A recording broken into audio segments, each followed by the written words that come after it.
반갑습니다, 여러분.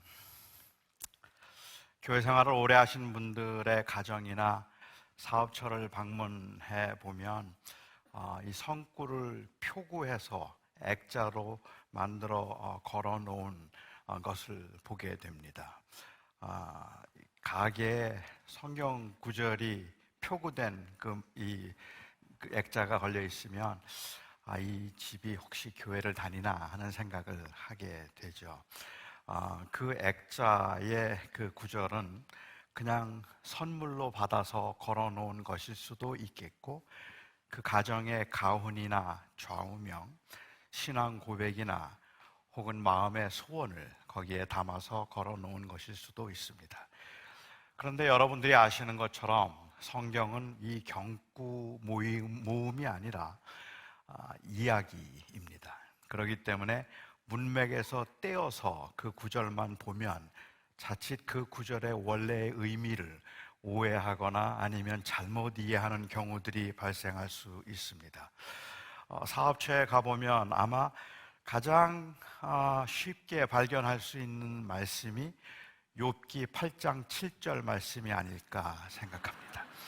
내 시작은 미약하였으나 나중은 심히 창대하리라. 정말로 위로가 되는 말씀이고 용기를 주는 말씀이기 때문에 믿지 않는 분들도 아주 좋아하는 말씀입니다. 저는 그 성경 해석을 적용함에 있어서의 다양성을 생각할 때 이런 표구를 만들어 거는 것이 문제가 있다고 생각하지는 않습니다. 아마도 그 성경 구절을 거기에 그렇게 사용하는 분들이 각자가 의도하고 있는 바가 다를 테니까 쉽게 판단하고 싶은 마음은 없습니다. 하지만 분명한 것은 내 시작은 미약하였으나 나중은 심히 창대하리라는 이 말씀은 하나님이 하신 말씀은 아닙니다. 하나님이 하신 약속도 아닙니다. 이 말씀은 욥이 한 말도 아닙니다. 이 말은 욥의 친구였던 빌닷이라고 하는 사람이 했던 말입니다. 그가 이 말을 했던 배경은 응징신학이었습니다. 욥의 친구들은 욥이 고난당하는 것을 보면서 너무 불쌍하게 여겼어요. 어떻게 그렇게 참혹하게 고난을 겪을 수 있을까? 모든 걸 한순간에 다 잃어버리고 머리끝부터 발끝까지 악창이 나서 그 육신적으로 괴로워하고 있는 그 모습을 보면서 욥의 친구들은 너무 불쌍하고 너무 안 됐다는 마음이 들어서 일주일 동안을 죄를 무릅쓰고 금식을 함께 했습니다. 하지만 그렇다고 해서 그들이 가지고 있는 기본적인 신학적 입장을 바꾸지는 않았습니다. 그들이 가지고 있던 기본적인 신학적 입장은 사람들이 고난을 당하는 것은 죄 때문이라고 생각했기 때문입니다. 뭔가 하나님 앞에 범죄했기 때문에 하나님께서 치신 것이고, 하나님 앞에 잘못 살았기 때문에 하나님께서 저주를 내리시고 벌을 주신 것이라고 생각했던 것이 그 당시 사람들의 그러한 신학적인 입장이었죠. 그래서 욥이 고난당하는 것을 보면서 굉장히 안타까운 마음이 있었지만, 이 욥이 이 문제를 해결할 수 있는 방법은 하나님 앞에 회개하는 것이라고 생각했습니다. 그렇기 때문에 내 시작은 미약하였으나 나중은 심히 창대하리라는 이 말에 담겨있는 의미는, 지금 내가 아무것도 없이 다 잃어버렸지만 이제라도 하나님께 돌아와서 회개하고 하나님 앞에 다시 돌아오면, 그러면 하나님께서 너를 다시 세워주셔서 창대하게 하실 것이라는 말이었습니다. 하지만 그의 말은 틀렸습니다. 욥기를 통해서 하나님께서 말씀하셨던 것은 욥이 죄를 지었기 때문에 고난을 당하는 것이고, 욥이 그 하나님 앞에 범죄한 것이 있어서 하나님께서 치셨다는 것이 아니었기 때문에 그렇습니다. 사람들은 종종 욥기를 보면 고난 중에 있는 사람들에게 욥기를 읽어보라고 해요. 욥기가 위로가 되기 때문에 욥기를 읽어보라고 하는데, 만일 욥기를 읽어보라고 하는 그 말의 의도가 고난 가운데 있으면서도 불평하거나 원망하지 말고 그냥 항상 감사한 마음을 가지라는 의미에서라면 욥기 2장까지만 읽으라고 그래야 돼요. 3장부터 욥은 자신의 출생을 원망하고 왜 내가 이런 고난을 당해야 되는지 모르겠다고 막 절규하고 있는 그 모습들을 보죠. 그럴 때마다 그 모습을 보면서 욥의 친구들은 계속 판단하고 정죄합니다. 아직도 교만하구나. 그러니까 내가 벌을 받는 거지. 하나님 앞에 회개하고 돌아오면 괜찮아질 텐데 내가 죄가 없다고 말하니 죄가 있다라고 말하고 있는 것을 볼 수가 있습니다. 하지만 욥은 하나님 앞에서 자기가 죄가 없다는 이야기를 하고 있는 게 아닌 겁니다. 만일 하나님께서 내 죄로 인하여서 나를 치신다면 그 하나님의 그 거룩하심 앞에 누가 설 수 있겠습니까? 누가 아니라고 말할 수 있겠습니까? 하나님이 치시면 그야말로 아무도 그 앞에서 변명하거나 핑계할 수 없는 것이죠. 그런데 욥이 내가 죄가 없다고 말하고 있는 그 말의 근거는 하나님이 내 죄로 인하여서 나를 치셔서 이렇게 내가 고난을 당하게 만드신 것이라면, 그러면 너희는 어찌 멀쩡하냐? 그 말을 하고 싶은 거잖아요. 너희는 죄가 없니? 너희는 괜찮니? 욥기의 의도는 단순히 그런 의도가 아니라 오히려 제가 이해하는 바 욥기를 통해서 우리들에게 주시는 하나님의 그 위로, 그래서 고난 가운데 있으면 욥기를 읽으라는 말이 정말로 합당하겠다고 생각하는 그 이유는 욥기에서는 의인도 고난을 받을 수 있다 하는 그것과, 두 번째로 욥이 하나님 앞에서 왜 내가 이런 고난을 당해야 되는지, 하나님이 어디에 계신지 그 절규하고 묻고 있는 그 상황을 통해서, 욥기를 통해서 하나님께서 그에게 응답하신 것은 고난 가운데도 나는 너와 함께 했다는 말입니다. 그러니까 욥이 찾고 있건 그 고난 가운데 목마르게 찾고 있었던 것은 하나님의 임재예요. 하나님 거기 계십니까? 내가 이렇게 힘든데 하나님 거기 계신 겁니까? 내가 이렇게 당하고 있는 고난 가운데도 하나님이 그 가운데도 계시고 하나님의 계획이 있는 겁니까? 하나님이 나와 함께 하신다면, 하나님의 뜻이 있다면 그러면 견디고 참겠는데 도대체 내가 왜 이런 고난을 당해야 되는지 몰라서 하나님이 거기 계십니까? 하나님의 임재를 찾고 있는 거죠. 그리고 마침내 하나님께서 나타나셔서 당신의 임재를 보여주셨을 때 욥은 이제 됐다라고 말하죠. 모든 것이 회복되기 이전에 이미 이제 되었다라고 말을 하고 있어서, 사실은 고난 가운데 있을 때 하나님은 그 고난 중에도 함께 하시며 의인도 때로는 이 고난의 길을 가야 한다는 것이 욥기가 우리들에게 주고 있는 교훈이지, 죄가 있어서 고난을 당한다는 말을 하고 있는 건 아니었습니다. 빌닷은 기복적이고 응징적인 신학적 전제에서 회개를 하면 큰 복을 받게 될 것이라는 이 말을 하고 있고, 그래서 나중이 심히 창대하게 되리라고 말하는 것이죠. 저는 이 말이 하나님이 하신 말씀이 아니라 빌닷이 한 말인 줄 알면서도 이 잘못된 해석과 잘못된 적용에 교회가 관대했던 이유가 혹 이 세상에서 잘 되고 또 성공하고 싶다는 욕망에 합리화는 아닌가라는 생각을 하게 됩니다. 아무튼 내 시작은 미약하였으나 나중은 심히 창대하리라는 이 말은 참 좋은 말이니까요. 저희 집에는 표구된 성경 구절이 하나도 없습니다. 말씀을 그렇게 사용하면 안 된다는 저의 개인적 신념 때문에 그런 것이 아니라 아무도 선물을 안 해줘서, 그래서 저희 집에는 표구된 성경 구절이 하나도 없습니다. 그런데 만일 제가 저희 집에 성경 구절들로 다시 한번 그렇게 데코레이션을 한다면, 그러면 어떤 성경 구절을 걸어 놓으면 제일 좋을까? 어떤 구절이 제일 맞을까 생각해 보았습니다. 우선 침실에 제가 눈을 딱 떴을 때 보이는 그 마주보는 벽에는 저는 시편 127편 2절 말씀을 걸어 놓겠습니다. 여호와께서 사랑하는 자에게 잠을 주시는도다.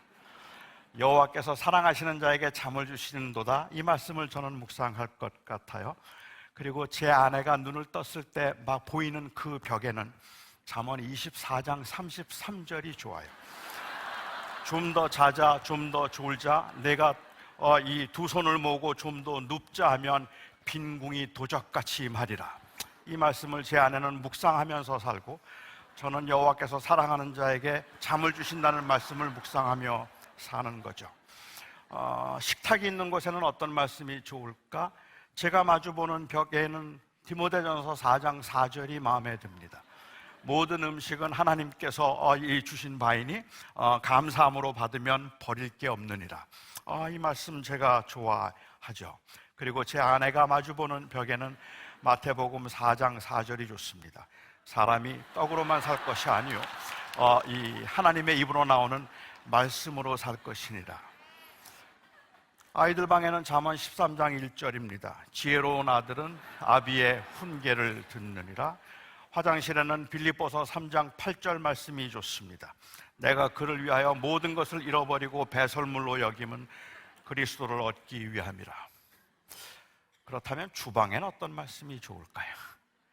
주방엔 어떤 말씀이 좋을까요? 제가 여러 교회를 다니면서 주방에서 가장 많이 본 성경 구절은 누가복음 16장 10절 말씀이었습니다.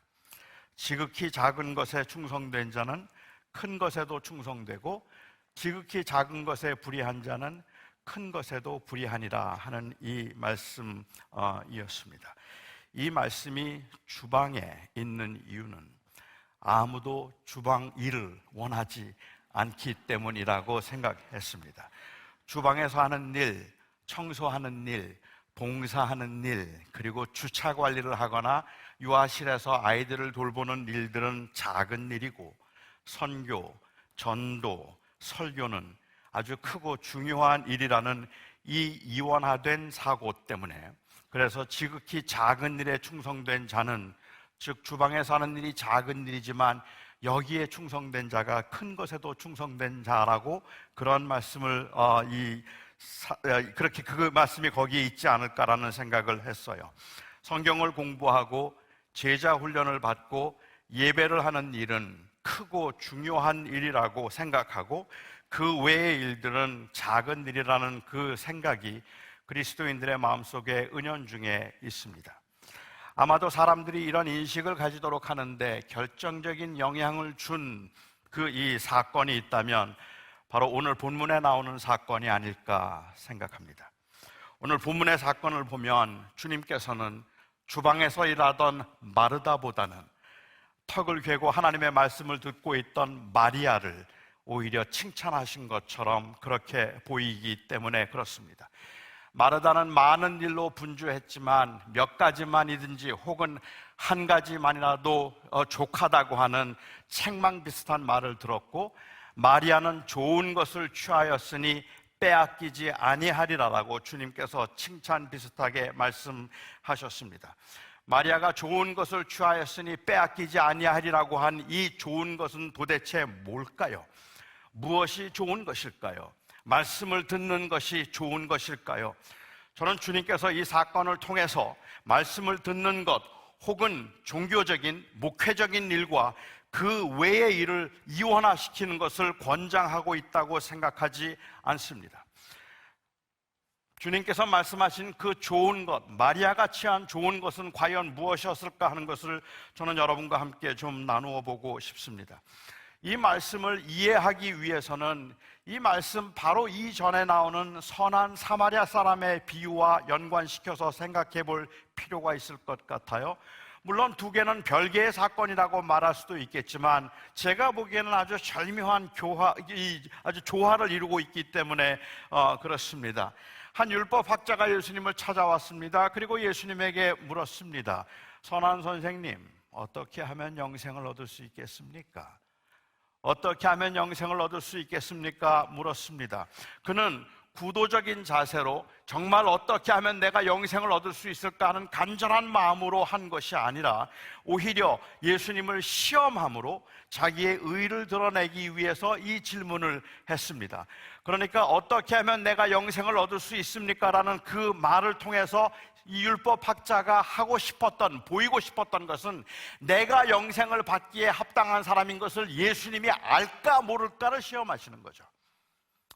그래서 예수님에게 어떻게 하면 영생을 얻을 수 있습니까? 라고 물었고 주님께서는 너는 어떻게 이해하는가? 라고 반문하셨습니다. 정확하게 그는 답을 알고 있었어요. 하나님을 사랑하고 이웃을 사랑하면 되지 않겠습니까? 마음과 뜻과 정성을 다해서 하나님을 사랑하고 이웃을 사랑하면 그러면 되는 것 아닙니까? 주님께서 그래, 내 말이 옳다, 가서 그대로 행해 보라 라고 말씀을 하셨습니다. 그런 마음과 뜻과 정성을 다해서 주님을 사랑하는 일에는 자신이 있었나 봅니다. 아니, 자기가 구원받았다는 사실을, 영생을 얻었다는 사실을 좀 더 드러내기 위해서였겠죠. 그러면 누가 우리의 이웃입니까? 라는 질문을 했습니다. 그리고 그 이웃사랑이 무엇인가 하는 것을 설명하기 위해서 주님께서는 선한 사마리아 사람의 비유를 말씀하셨습니다. 이 선한 사마리아 사람의 비유를 보면 한 사람이 예루살렘과 여리고 사이의 그 길에서 강도를 만나서 거반 죽게 되었습니다. 본문은 강도 만난 사람이 누구인지를 밝히고 있지는 않지만 주님께서 말씀하시려고 하는 의도를 생각해 볼 때 유대인이었을 가능성이 저는 조금 더 높다고 생각을 해요. 만약에 그가 사마리아인이었다면 사마리아 사람을 사마리아 사람이 구한 것은 당연한 것이라고 여길 수도 있을 테니까 말입니다. 하지만 한국인이었어도 상관은 없습니다. 예수님은 이 비유를 예루살렘에서 여리고로 내려가는 길에 발생한 일로 설정하고 계십니다. 한 25km 정도 되는데 그 길이 험하기로 소문나 있었기 때문에 강도가 많이 출몰한다고 해서 많은 사람들이 두려워했던 그러한 길이기도 합니다. 그 길을 제사장이 지나갔고 그리고 레위인이 지나갔습니다. 당시에 여리고에 레위인과 제사장들이 많이 살았던 이유도 있겠지만 예수님께서 다른 일반 유대인들이 아니라 여리고 이 제사장과 그리고 또한 레위인이 지나갔다고 말씀하신 것은 그들을 종교인을 특정화시키고 있는 것 같아요. 그래서 거기에 제사장이 지나갔고 그리고 그 앞으로 레위인이 지나갔습니다. 강도 만난 사람을 보고 불쌍히 여기는 마음 없지 않았을 겁니다. 하지만 너무 피곤했는지 몰라요. 너무 두려웠는지도 모릅니다. 주님께서 이 대조를 통해서 말씀하고자 하시는 또 다른 이유가 있다면 본문의 의도를 볼 때는 종교적인 이유인 것 같아요. 예루살렘에서 제사 다 드리고 종교적 의무를 다 하고 난 다음에 내려가는 길에 강도 만난 이웃을 보았단 말입니다. 그런데 그를 그냥 지나쳐 버렸습니다. 예수님이 이 비유 가운데 그 강도 만난 사람을 그냥 지나쳐 버리는데, 그런데 유대인 이 제사장과 레위인을 설정하셨다는 것은 아마도 그들이 종교적 의무를 다했다는 이유 때문에 이웃을 사랑하는 일을 소홀히 여기고 있는 것을 보여주기 위해서였다고 볼 수 있을 것 같습니다. 그러니까 이 사건을 보면서 말씀을 듣는 것이 종교적 행위로 보아서 말씀을 듣는 것이 주방에서 일하는 것보다 더 중요하다고 말하거나 교회에서 말씀을 배우고 듣는 것이 가장 우선적인 일이 되어서 그 일을 위해서는 주방에서 힘들게 일하는 사람들은 돕지 않아도 된다고 생각하는 것은 사마리아 사람의 비유와 상충될 수 있습니다. 사마리아 사람의 비유에서 말씀하신 의도를 볼 때는 지금 마리아가 말씀 듣는 것을 택하였으니 그게 좋은 것이고 주방에서 일하는 일로 분주한 마르다는 잘못했다고 말하면 안 되는 거죠. 그러면 두 말씀이 서로 모순이 된다는 말입니다. 누가는 그냥 한 마을이라고 했지만 요한복음을 보면 이 마을은 베다니였습니다. 주님께서는 명절 때 예루살렘에 방문하시면 예루살렘에서 한 2km 떨어져 있던 이 베단이라는 곳에 자주 가셨습니다.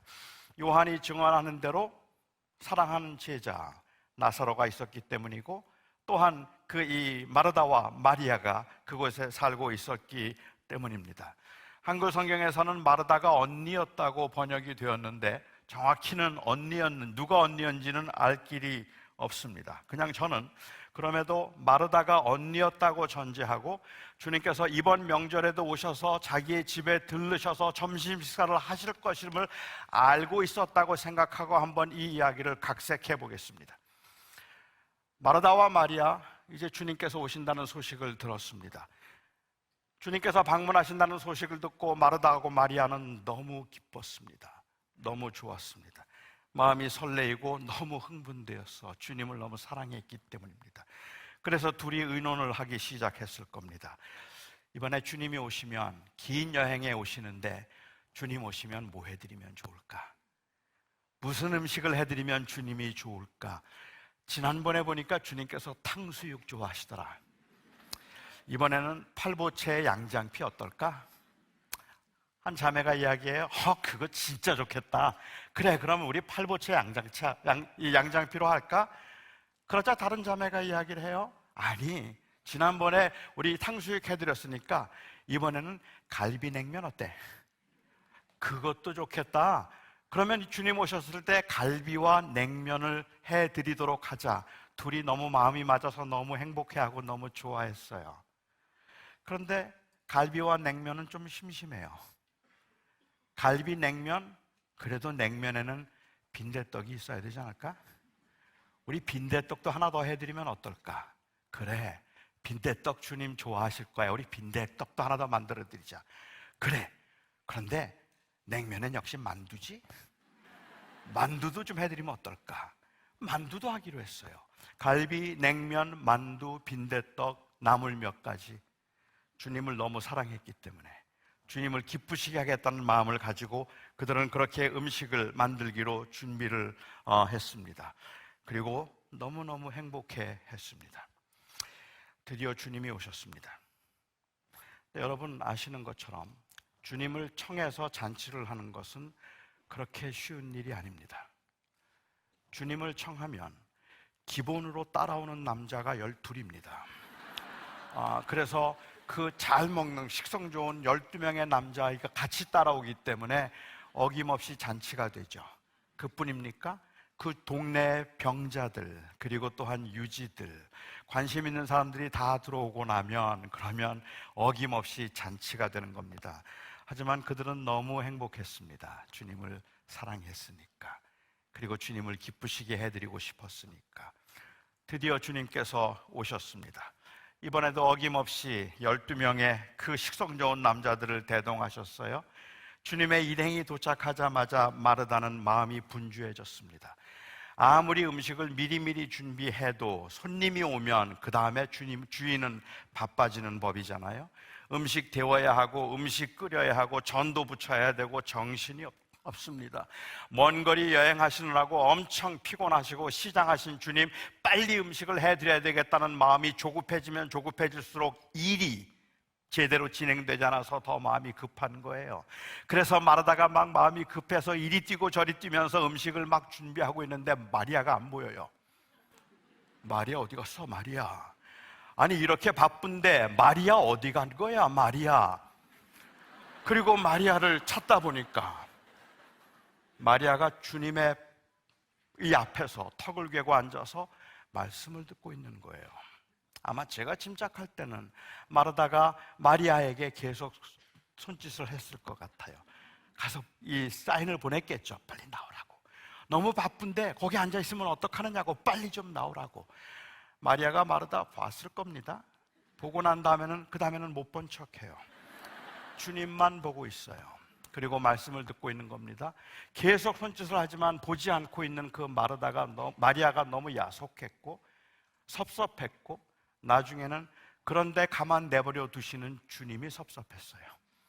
그래서 주님을 찾아갑니다. 드디어. 그리고 주님에게 말하죠. 주님, 마리아가, 내 동생이 나를 돕지 않는 것을 그냥 내버려 두십니까? 마리아를 명하여 나를 도우라 하소서 라고 그렇게 주님께 일러 바치죠. 여러분, 마르다는 무슨 대답을 기대했을까요? 아니, 여러분들이 알고 계시는 주님은 어떤 대답을 하실 분인가요? 아마도 저희가 알고 있는 주님이라면, 제가 알고 있는 주님이 맞다면 주님께서 마리아에게 말씀하셨을 것 같아요. 마리아, 솔직히 너 좀 너무 얌체 아니니? 저 언니 저 바쁜 것 좀 봐. 언니 얼마나 바쁘니? 그런데 너 혼자 여기 와서 지금 말씀을 듣고 있으면 되겠어? 말씀을 듣는 것보다 행하는 게 더 중요하니라. 나가서 언니 좀 도와줘. 언니 힘들잖아. 그렇게 말씀하시는 게 더 주님다워 보이지 않습니까?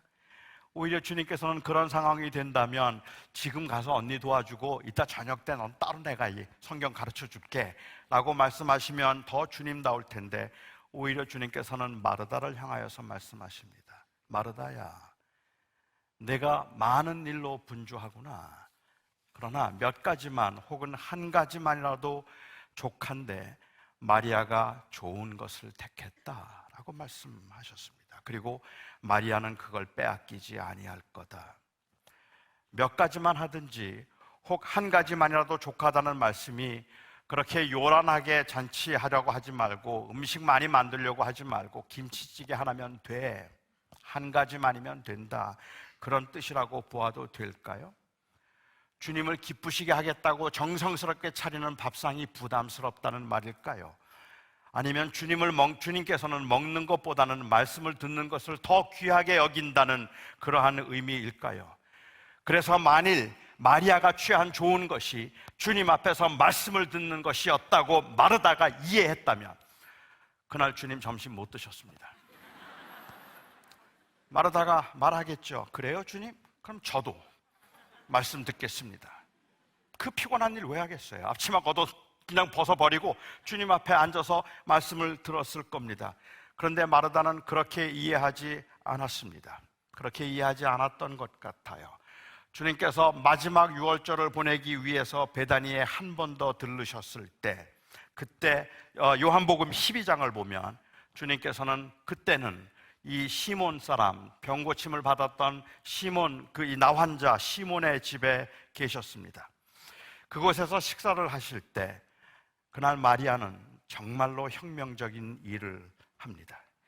향유병을 깨뜨리고 그리고 그 향유를 주님의 발에 붓고 자기의 머리를 풀어서 머리털로 주님의 발을 씻기는 이 엄청난 일을 한 겁니다.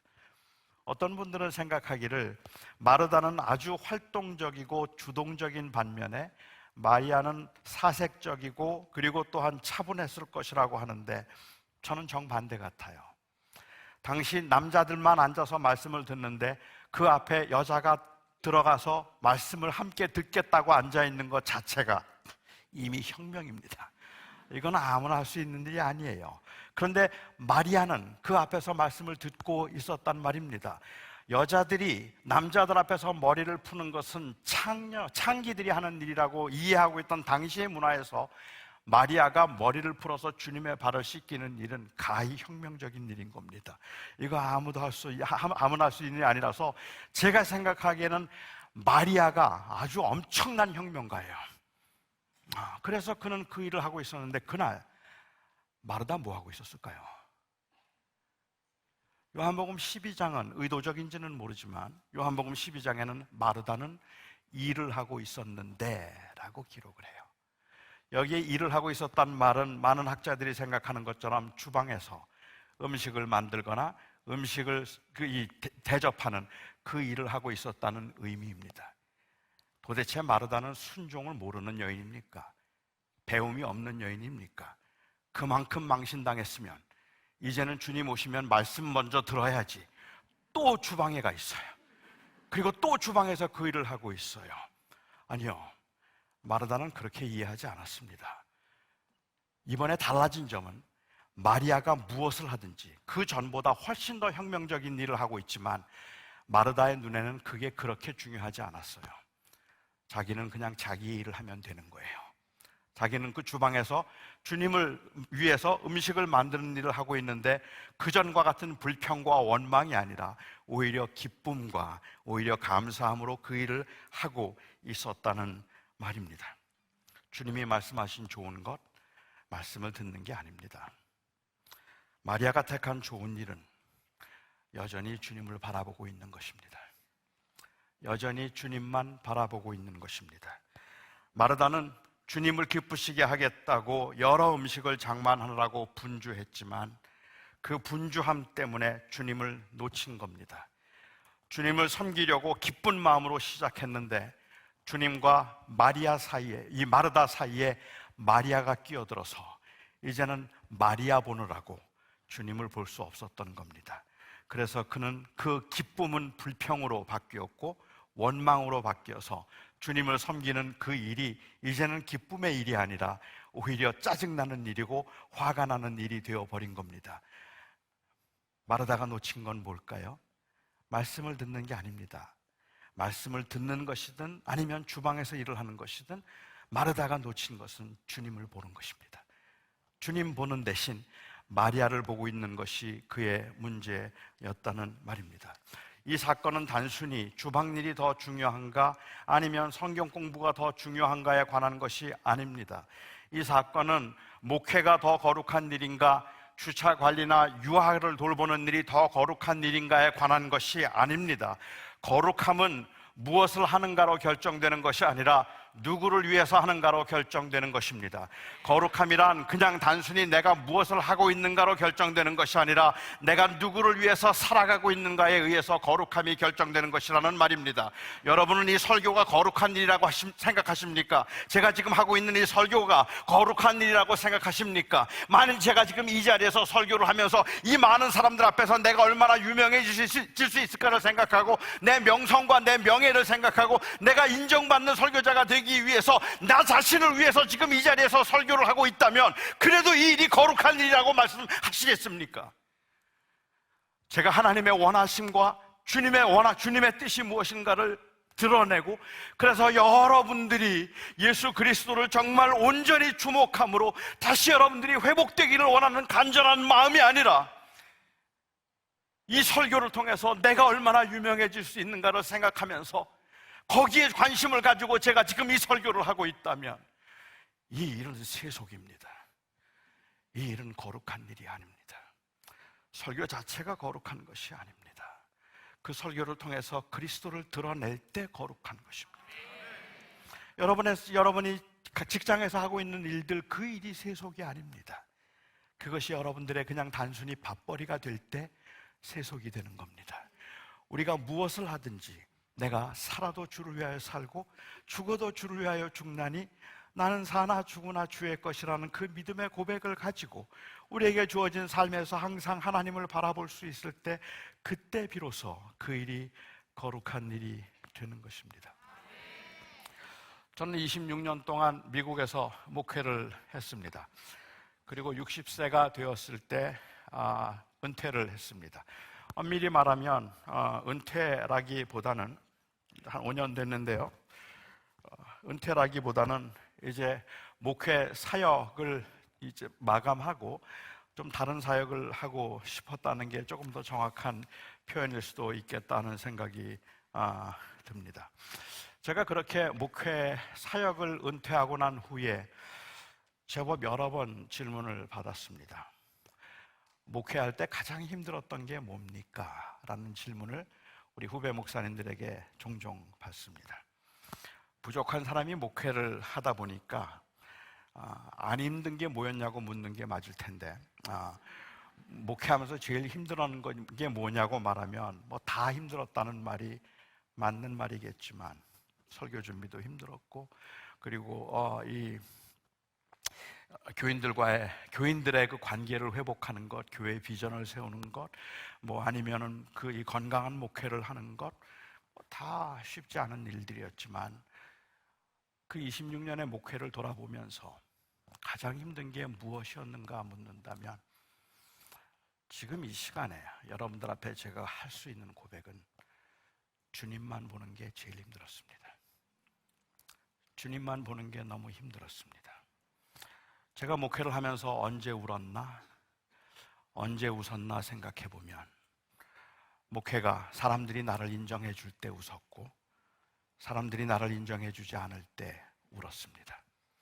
내가 언제 제일 힘들었는가 생각해 보면 내가 하는 일들이 진보가 있고 열매가 있을 때 그때 나는 좋아했고 그리고 또 그 자리에 별로 열매가 보이지 않으면 섭섭해하고 원망했습니다.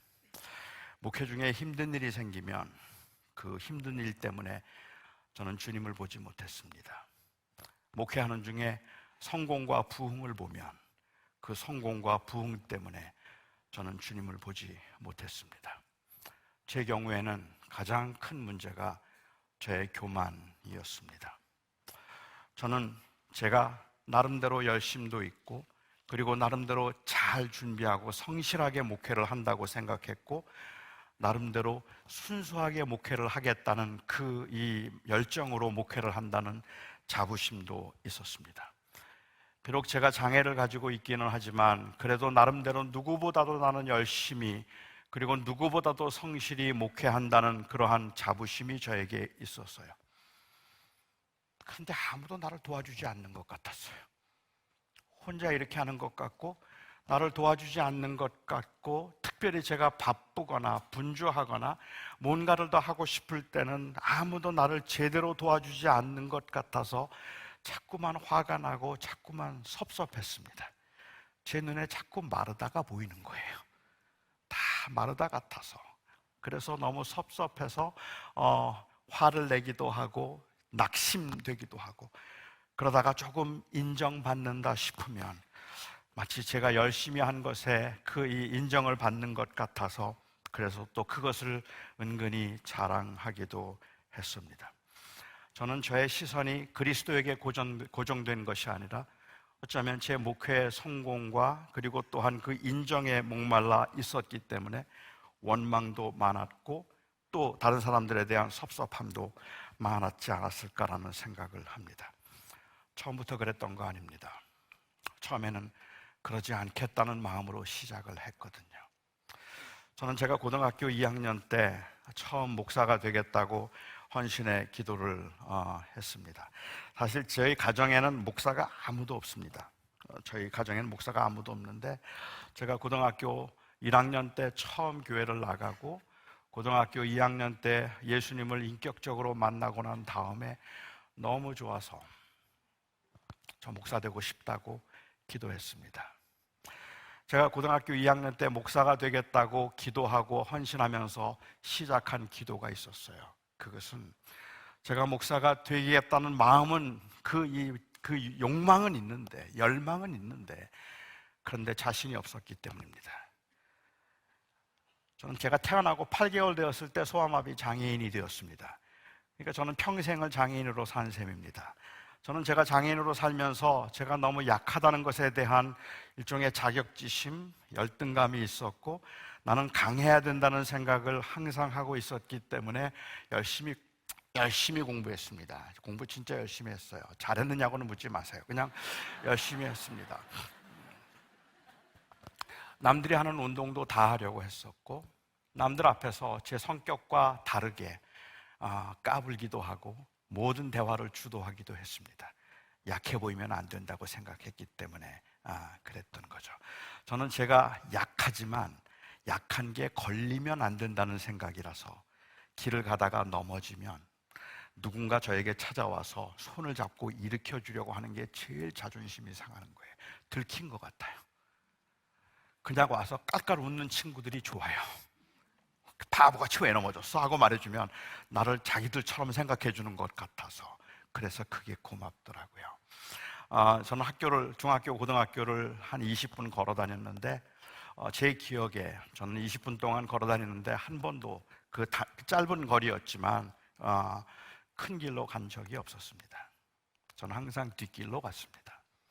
좀 멀리 돌아도 제가 뒷길로 갔던 이유는 큰 길을 가다 친구를 만나면 가방 들어다 준다고 말하는 게 싫어서 마치 내 약함이 들킨 것 같아서 다 알고 있는데 그런데도 마치 내 약함이 그때 들키는 것 같아서 그게 싫어서 혼자 뒷길로 다니기도 했습니다.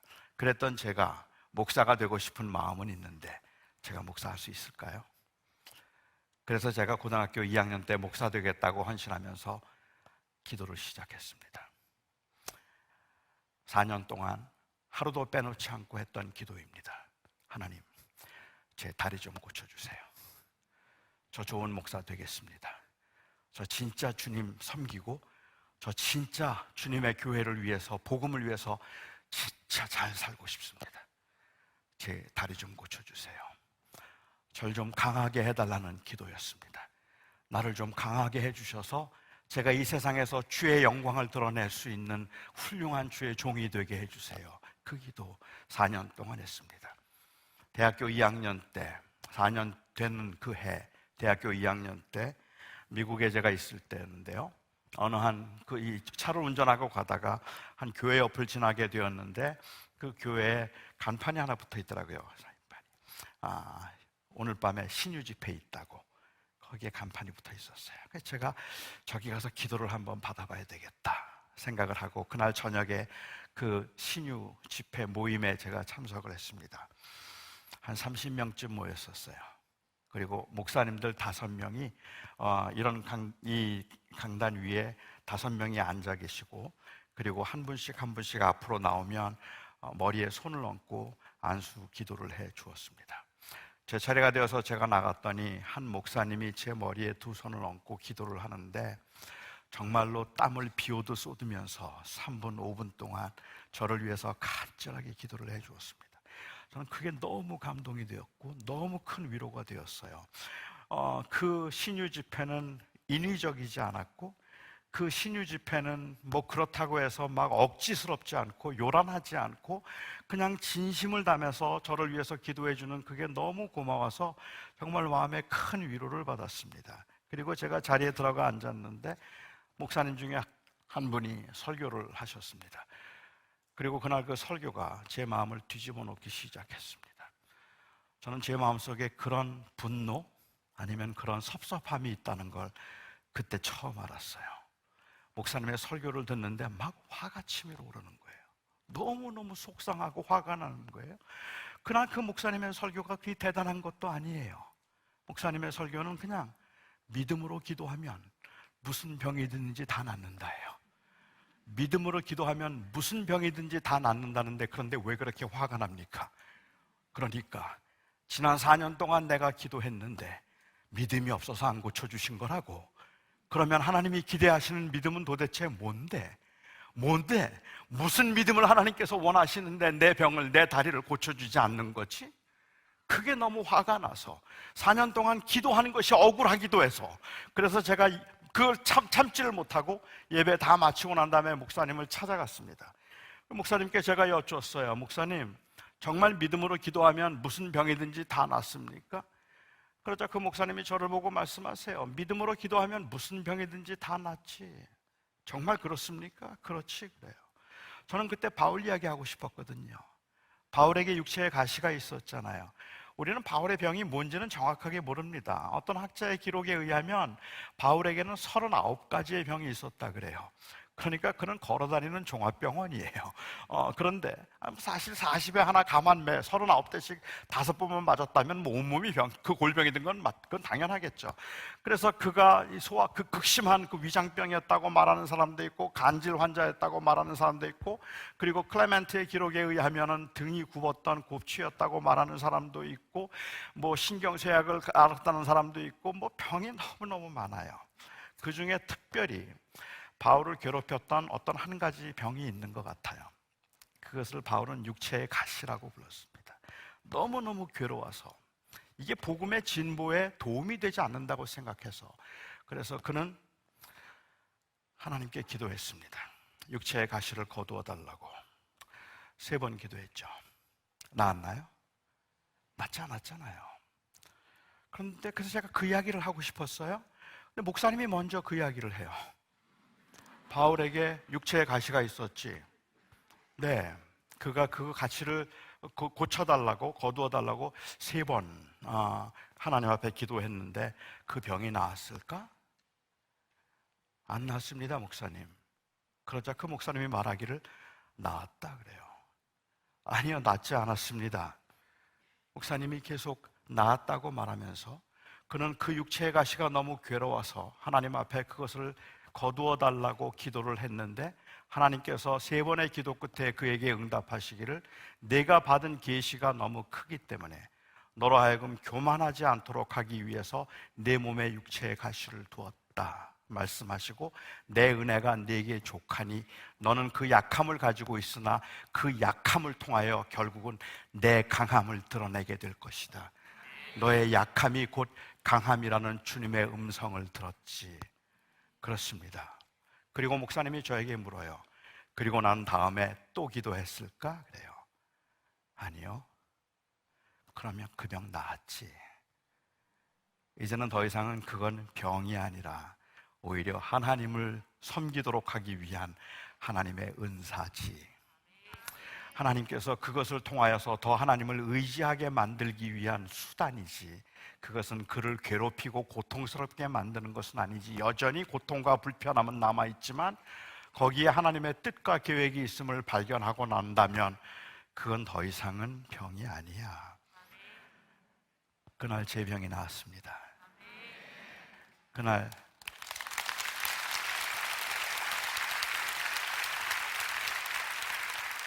제 기도를, 제가 그 다리를 고쳐달라는 기도를 멈춘 날입니다. 그때 주님께서 저에게 깨닫게 해주셨던 것, 저는 강해지기를 위해서 기도했는데 주님이 저에게 주셨던 대답은 난 널 강하게 하지 않을 거야. 난 널 강하게 하지 않을 거야. 그러나 내가 너의 강함이 되어줄 거야. 그것이 그날 제가 깨달은 답이었습니다. 여전히 저는 연약함으로 남아있고 여전히 저는 부족함으로 남아있지만, 그래서 저는 지금도 주님 없이는 못 사는 겁니다. 주님만이 나의 강함이 되시기 때문에 그렇죠. 물론 아직도 석연치 않은 부분은 좀 있어요. 바울은 받은 계시가 너무 커서 교만하지 않도록 육체의 가시를 두셨는데 저는 받은 계시가 없어요. 그런데 왜 내 몸에 육체의 가시를 두었을까? 이게 잘 이해가 안 됐는데 시간이 지나면서 생각해 보니까 그 이유는 제 외모예요.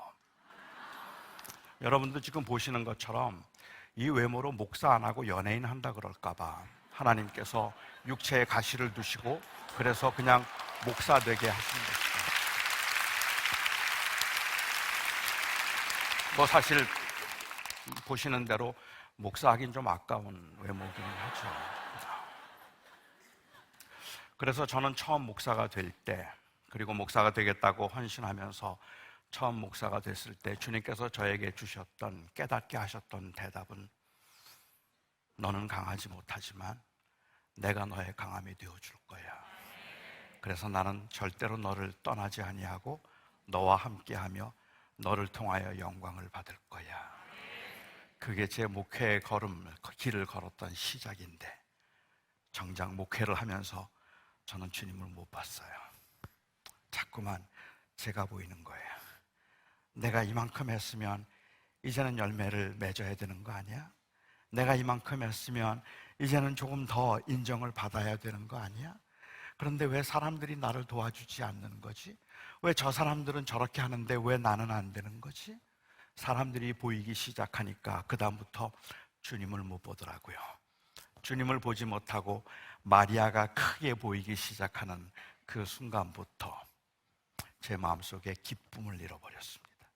사역을 하면서 아무리 힘들어도 즐거웠는데, 아무리 고통스럽고 아무리 어려운 일이 있어도 주님이 나와 함께 하시면 된다고 말했었는데, 그런데 목회를 하는 목회 현장에서 정작 26년 목회를 한 그 목회를 뒤를 돌아보면 제가 가장 못했던 것은 주님만 보는 것이었습니다.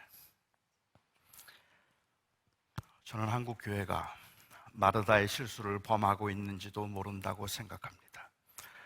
그리스도의 영광을 위해서 사역을 시작했지만, 그리고 조금 더 많은 사람들에게 우리가 믿고 있는 그 사랑하는 주님을 소개하고픈 간절한 그의 마음으로 열정적으로 교회를 섬기지만 어느 때부터인지 너무 마음이 분주해졌습니다. 하는 일이 너무 많아졌어요. 사실 하는 일이 많다는 것은 전혀 문제가 되지 않습니다. 마리아는 문제가 없습니다. 주님을 바라보고 있는 마리아에게 무슨 문제가 있습니까? 열심히 일하고 많은 일을 하는 건 전혀 문제가 되지 않아요. 주님을 위해서 한 가지라도 더 좋은 음식을 정성껏 준비해서 대접하고자 함이 문제가 될 리가 있겠습니까? 그런데 언제부터인지 그 일들이 부담스러워지기 시작하고 무거운 짐이 되기 시작한 것이 문제이고, 그러다 보니까 함께 하지 않고 도와주지 않는 사람들이 섭섭해지기 시작했다는 것이 문제입니다. 요즘에 제가 여러 교회들을 다니면서 만나 뵙는 그 교인들, 한마디로 저보고 이야기를 하라 그러면 그 교인들의 그 모습은 그냥 지침이에요. 너무 힘들어하고 너무 지쳐있는 모습들을 보게 되고, 그리고 그분들이 늘 저에게 했던 말, 저 이제는 안 할 거예요. 이제는 그냥 교회만 다닐 거예요. 예배만 참석하고 아무것도 안 할 거예요. 하다가 상처받았던 것 이해하죠. 나는 열심히 하고 있는데 하지 않고 있는 사람들, 그 주변에 있는 사람들을 보기 시작하면서 느끼는 그 섭섭함 때문에 아무것도 하지 않겠다고. 주님에게 실망한 건 아니었지만 사람들에게 실망하고 주님을 떠나가는 사람들이 허다하게 많은 걸 볼 수 있습니다. 어쩌면 그것보다 더 큰 문제는 제가 경험했던 문제, 주님을 기쁘시게 하기 위해서라는 명목으로 시작한 일이 결국은 자기의 의가 되고 자기의 성취가 되었고 성공이 목표가 되고 형통이 동행의 증거가 되어버려서 주님을 놓치고 있다는 것입니다. 목사도 마리아가 될 수 있고 목회도 마리아가 될 수 있습니다. 성장도 마리아가 될 수 있고 부흥도 마리아가 될 수 있습니다. 그 반대로 고난도 마리아가 될 수 있고 그리고 그 삶에서의 그 무기력함도 마리아가 될 수 있습니다. 우리는 그걸 뛰어넘고 싶습니다. 그 마리아를 넘어 주를 보고 싶습니다. 그리고 간절하게 주를 바라보고 다시 일어서고 싶은 겁니다. 믿음이 뭐냐고 말하면 저는 종종 교인들에게 이야기할 때 믿음이란 그냥 모든 것을 있는 그대로 보는 거다, 제자리에 놓고 보는 것이라고 이야기를 합니다. 여러분, 동전 2개면 세상을 가리는 거 아시죠? 이 손가락 2개면 세상도 가릴 수 있습니다. 손가락 2개로 어떻게 세상을 가리죠? 눈앞에 가까이 대면 됩니다. 가까이 대면, 그러면 아무것도 보이지 않습니다. 그런데 우리가 살다 보면, 사역을 하다 보면 조금 힘든 일이 생겨도 그 힘든 일이 확 눈앞으로 다가와요. 팝밥이 돼요. 그리고 또 조금 성공하거나 인정을 받으면 그게 눈으로 확 다가와요. 그래서 그것 때문에 주님이 안 보여요. 그것 때문에 주님을 볼 수가 없어요. 우리가 기도하고 몸부림치고 하나님 앞에 부르짖고 그리고 또한 하나님을 향하여서 우리가 간절히 원하는 것이 있다면 그 노력들은 바로 그 자리에 있는 그 고난이 사라지겠습니까? 그 고난이 없어지겠습니까? 그런데 그걸 끌어내리는 거죠. 그리고 제자리에 두면 길이 보여요. 주님이 보여요. 저는 여러분들이 지금 주님을 보고 계십니까? 라고 묻고 싶어요.